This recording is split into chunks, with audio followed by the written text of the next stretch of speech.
Imagine walking through life wearing a blindfold, convinced you can see clearly. This is the reality for most men today.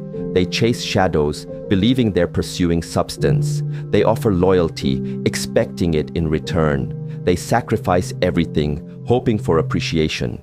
And yet, time after time, they end up confused, heartbroken, or trapped in relationships that drain their very essence. What if I told you that over 200 years ago, a philosopher saw through this illusion with such clarity that his insights still cut through the noise of modern dating advice, relationship gurus, and self-help books?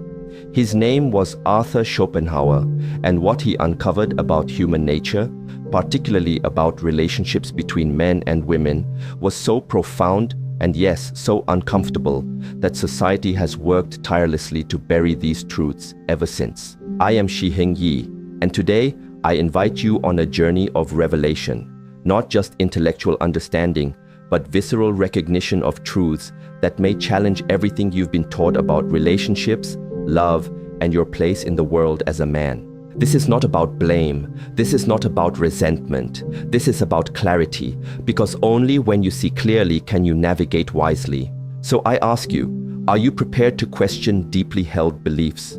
Are you ready to examine uncomfortable truths about human nature? Can you temporarily set aside societal programming to consider a different perspective? If your answer is yes, then stay with me. What I'm about to share isn't just controversial, it's transformative. These insights have liberated countless men throughout history from patterns of frustration, disappointment, and self-betrayal. And make no mistake, what you're about to hear requires courage. Not because these ideas are complex, but because they challenge the very foundation of how most men have been conditioned to think about love, relationships, and their own worth. The journey begins now. The biological illusion. Schopenhauer's first revelation strikes at the very heart of what we call love. Where poets speak of souls connecting and romantics dream of destiny, Schopenhauer saw something far more primal, far more mechanical. Love, he wrote, is nothing but the conscious manifestation of the will to live, specifically focused on a particular individual. In simpler terms, the intoxicating feeling we call romantic love isn't some mystical cosmic force. It's not destiny. It's not even a choice. It's a biological algorithm meticulously crafted by evolution to ensure one thing and one thing only: reproduction. Think about this deeply. When that electric attraction courses through your body, when you can't get her out of your mind, when you're convinced she's the one, your conscious mind isn't falling in love with the soul. Your subconscious is calculating. It's scanning for fertility markers, it's assessing genetic compatibility, it's evaluating survival advantages for potential offspring. This isn't cynicism, it's biology, and women experience precisely the same biological programming, albeit with different priorities. Let me give you an example that may resonate. Have you ever met someone who seemed perfect on paper? Kind, attractive, stable, all the qualities you thought you wanted. And yet, nothing. No spark, no chemistry. Meanwhile, someone else who might be objectively wrong for you ignites something primal, something beyond your control. That's not coincidence. That's not mysterious chemistry. That's your reproductive biology overriding your rational mind. Schopenhauer put it with characteristic bluntness. The purpose of romantic love is to ensure the continuation of the human species. It is nature's way of ensuring that we select suitable mates. It is not concerned with our happiness. This is why passionate love so often fades once it has served its evolutionary purpose. It's why couples who once couldn't keep their hands off each other gradually cool into companionship, or worse, into quiet resentment. The biological imperative has been fulfilled. The chemical cocktail that we call being in love is no longer necessary. And here's where men make their first critical error. They mistake this biological imperative for something deeper, something enduring, something transcendent.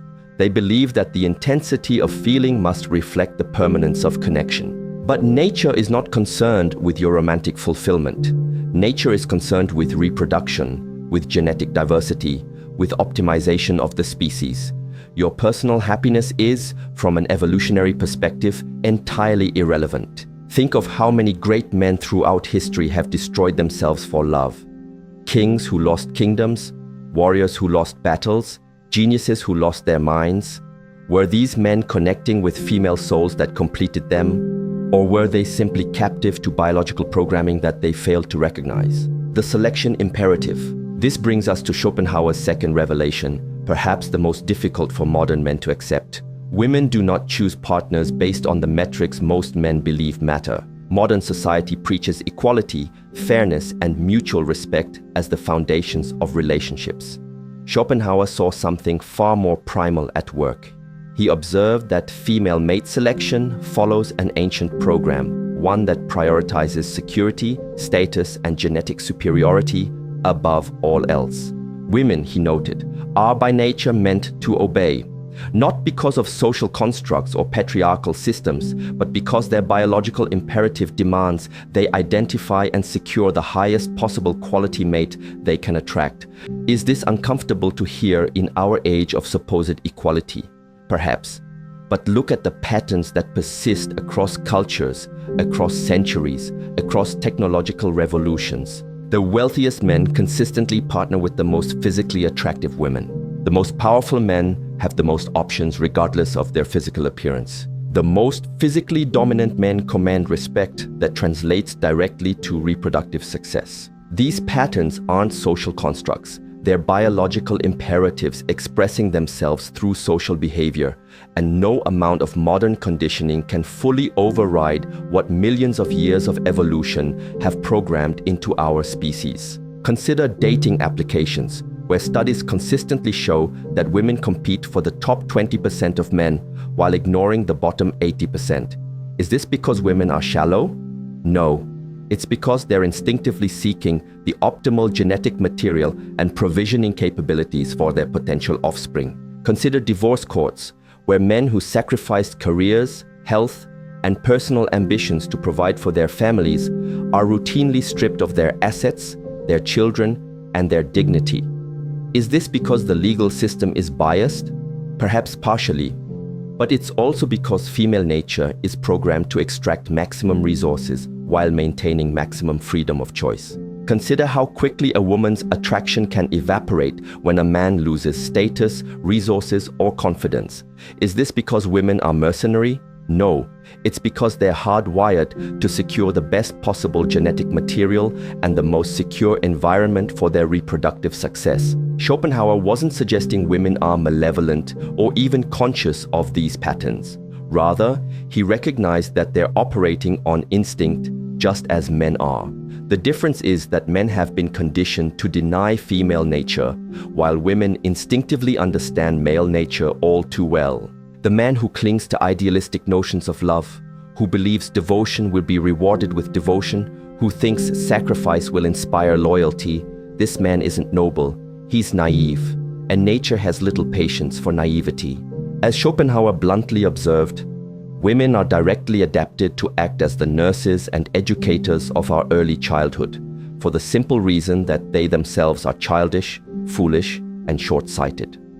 He wasn't disparaging women. He was highlighting their evolved capacities for nurturing, for emotional intelligence, for social navigation. Different adaptations for different reproductive roles. The modern man who denies these differences doesn't transcend biology. He becomes its victim. The paradox of desire. This brings us to perhaps Schopenhauer's most counterintuitive insight. The moment a man makes a woman the focus of his existence is precisely the moment she begins to lose attraction for him. Consider the common trajectory of relationships. In the beginning, he pursues, he invests, he demonstrates value. She responds with interest, with desire, with the intoxicating combination of availability and uncertainty that drives male desire. But after commitment, whether through marriage, cohabitation, or merely established exclusivity, something shifts. His pursuit slows. His attention diversifies back to career, to friends, to interests beyond her. And suddenly, it's she who begins to pursue, to seek validation, to crave the attention that once flowed so freely. What's happening here? Schopenhauer would point to what he called the tragedy of possession. The thrill isn't in having, it's in acquiring. Once acquired, the biological imperative shifts. The dopamine that flooded the brain during pursuit begins to fade. The excitement gives way to routine. Passion cools into companionship. This is why men who make women the center of their universe invariably watch those women develop interest in men who don't. It's why the nice guy who prioritizes her happiness above all else so often finds himself replaced by the jerk who prioritizes his own path above her preferences. Is this fair? No. Is it logical? Not from a social perspective, but from a biological perspective, it makes perfect sense. Female nature isn't drawn to devotion. It's drawn to strength, to capacity, to self-sufficiency. Not because women are cruel, but because nature is pragmatic. Women, Schopenhauer observed, are the weaker sex, but they have the strength of justice on their side. What he meant was that their selective imperative serves the species even when it feels profoundly unjust to individual men. Think about the paradox most modern men face. They are told to be emotionally vulnerable, while women continue to respond most powerfully to stoic strength.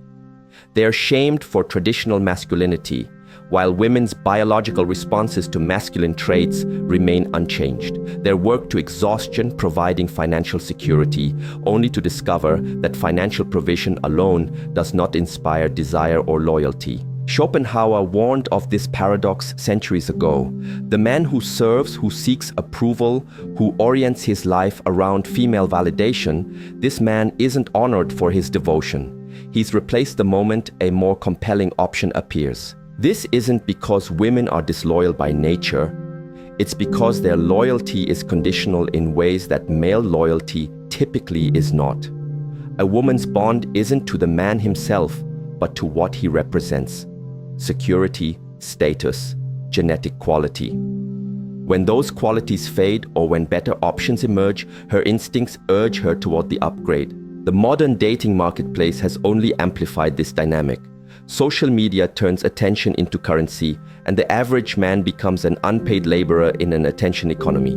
He comments, he likes, he validates, he hopes, while a select few men command the authentic desire he craves but cannot attract. The invisible battlefield. If men compete through direct confrontation, through physical prowess, through intellectual argument, through overt displays of capability, women compete through something far more subtle and potentially more powerful: emotional influence. Schopenhauer recognized that female power operates not through confrontation, but through perception management. Women, he noted, are adapted to cunning rather than force, not as a moral failing, but as an evolutionary adaptation.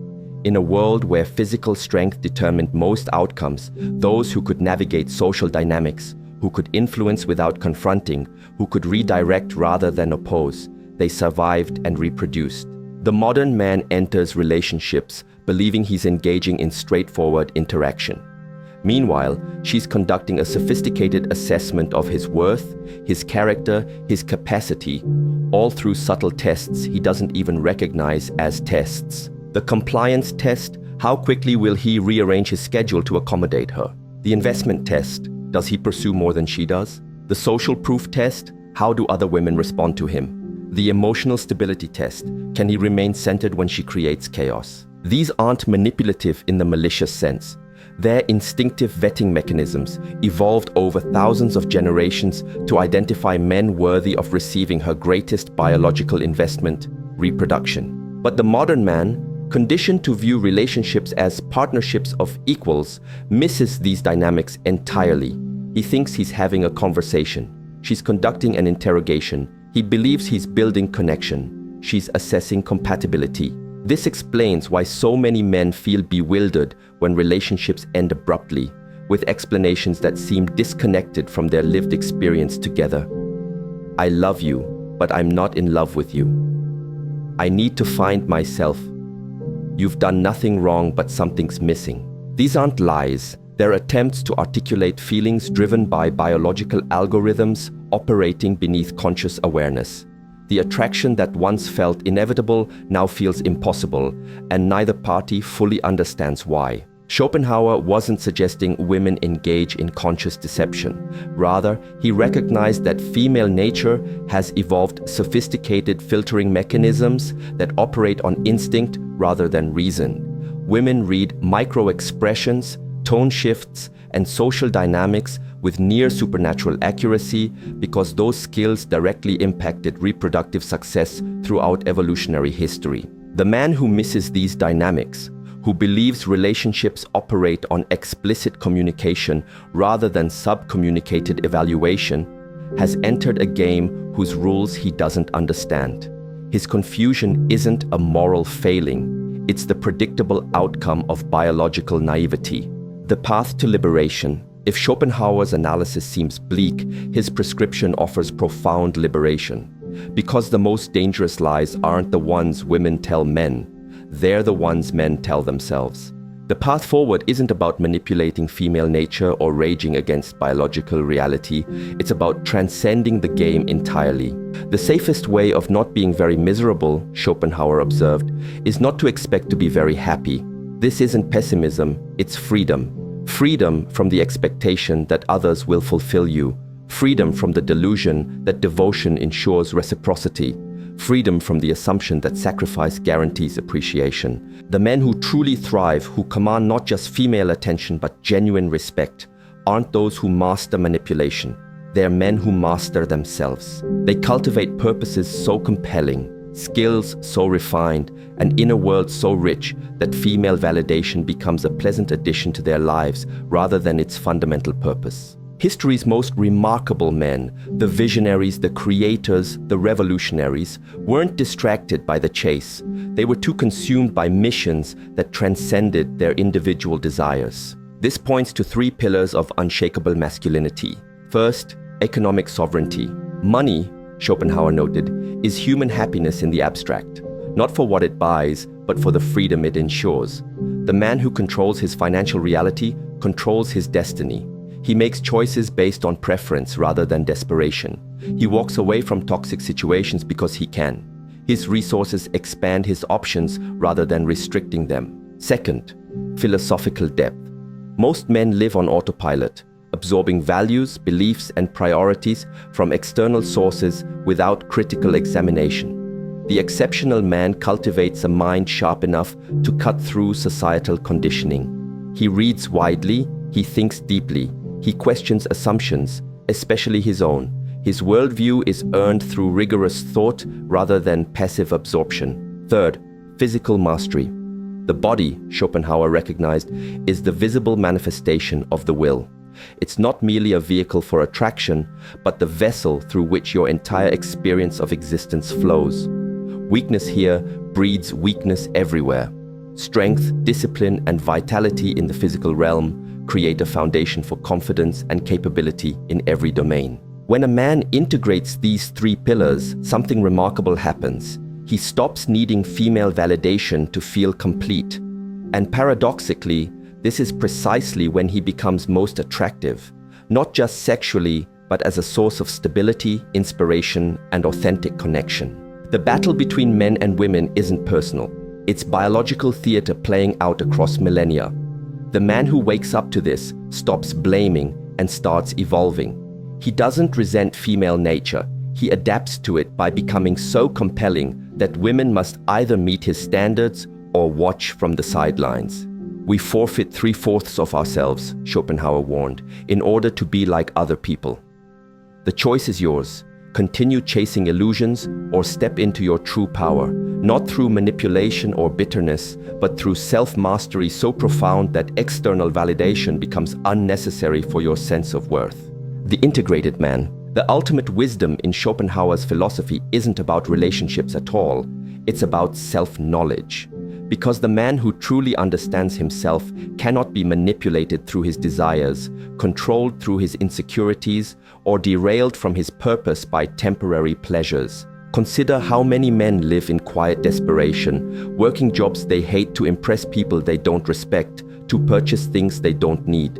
Consider how many sacrifice health, passion, and authentic expression to maintain relationships that drain rather than fulfill them. Consider how many compromise their truth to avoid confrontation only to lose respect, both self-respect and the respect of others. Schopenhauer saw this pattern and recognized its root, the failure to distinguish between what you truly desire and what you've been conditioned to pursue. The two enemies of human happiness, he observed, are pain and boredom. Modern men oscillate between these poles, either struggling against circumstance or numbing themselves against existential emptiness. Neither state reflects the human potential that lies dormant within each man. The integrated man, the man who has synthesized Schopenhauer's insights into a coherent philosophy of life, stands apart from this pattern. He doesn't chase happiness through external validation. He doesn't sacrifice authenticity for approval. He doesn't compromise his truth to avoid discomfort. Instead, he embodies what Schopenhauer called genius, not in the conventional sense of exceptional intelligence, but in the original sense of living from one's essential nature. The genius lives from the inside out rather than from the outside in. His choices reflect his values rather than social expectations. His relationships enhance his life, but do not define it. This man doesn't play the game better, he changes the game entirely. When others seek validation, he offers truth. When others compromise, he maintains integrity. When others react, he responds with intention. And here's the paradox that Schopenhauer recognized. This man, who needs nothing from others, receives everything. Not because he's manipulative or calculating, but because authentic power naturally attracts. People sense his self-sufficiency, his clarity, his purpose, and they're drawn to it because it represents what they secretly desire for themselves. Women, in particular, respond to this integrated masculine presence not with the fleeting excitement that characterizes early attraction, but with a deeper recognition of genuine value. They sense in him something increasingly rare in modern society. A man who cannot be bought with attention, controlled through desire, or broken through emotional manipulation. Is this an easy path? By no means. It requires brutal self-honesty. It demands the courage to stand apart from common patterns. It necessitates letting go of comforting illusions about human nature in general and female nature in particular. But as Schopenhauer himself noted, talent hits a target no one else can hit. Genius hits a target no one else can see. The integrated man aims not at the conventional markers of success, wealth, status, sexual conquest, but at something far more meaningful, a life lived in alignment with his deepest truth. The decisive moment. We stand at a crossroads in masculine development.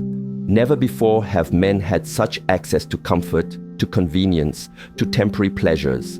And never before have men been so confused about their essential nature, their proper role, their authentic expression. Society offers contradictory messages.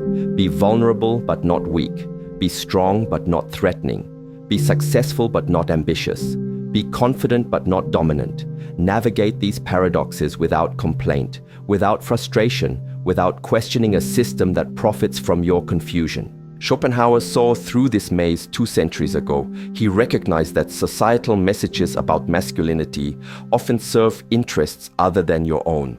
They're designed not to liberate, but to domesticate, not to empower, but to control. The decisive moment comes when you recognize this programming and make a conscious choice. Will you continue operating from conditioning that doesn't serve your authentic development? Or will you begin the difficult, confronting, ultimately liberating process of reclaiming your masculine essence? This isn't about regression to outdated norms. It's about integration, bringing together the wisdom of the past with the consciousness of the present. It's about recognizing that true masculinity isn't toxic. It's transformative, not just for individual men, but for the communities they influence and the women with whom they partner. Because here's what Schopenhauer understood that many modern commentators miss. Women don't want weak men. They may say they want partners who display traditionally feminine traits, emotional expressiveness, compliance, agreeability. But their actions tell a different story.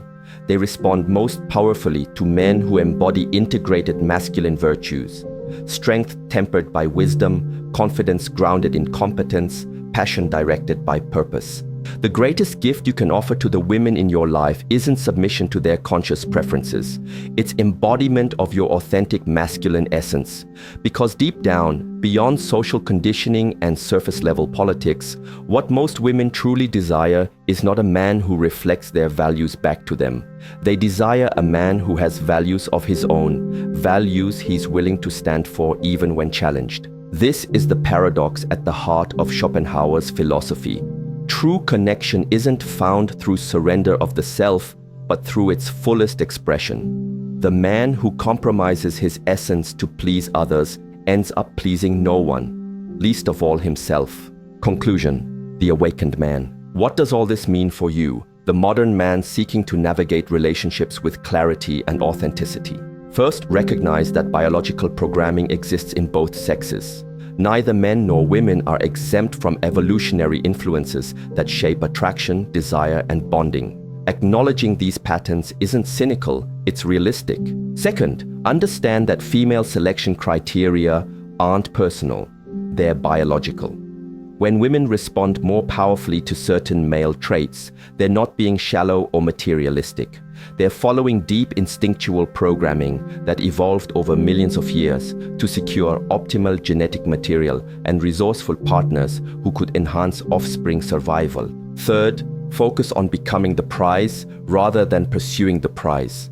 The man who chases validation will always find it elusive. The man who embodies value naturally attracts validation without seeking it. Fourth, develop a purpose beyond relationships. The most attractive quality in a man isn't physical appearance, wealth, or status, though these things matter. It's direction. The sense that he's moving towards something meaningful, that his life has momentum independent of any particular relationship. Fifth, master emotional self-regulation. Nothing undermines masculine presence faster than reactivity, the tendency to be easily provoked, easily frustrated, easily derailed from your center.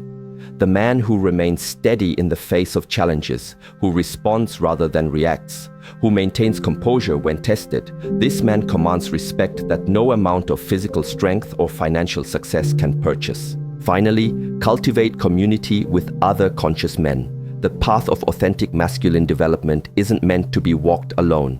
Throughout history, men have gathered to challenge each other, to share wisdom, to uphold standards of virtue and excellence. Find brothers who see your potential and hold you accountable to it. Remember Schopenhauer's most liberating insight: each day is a little life.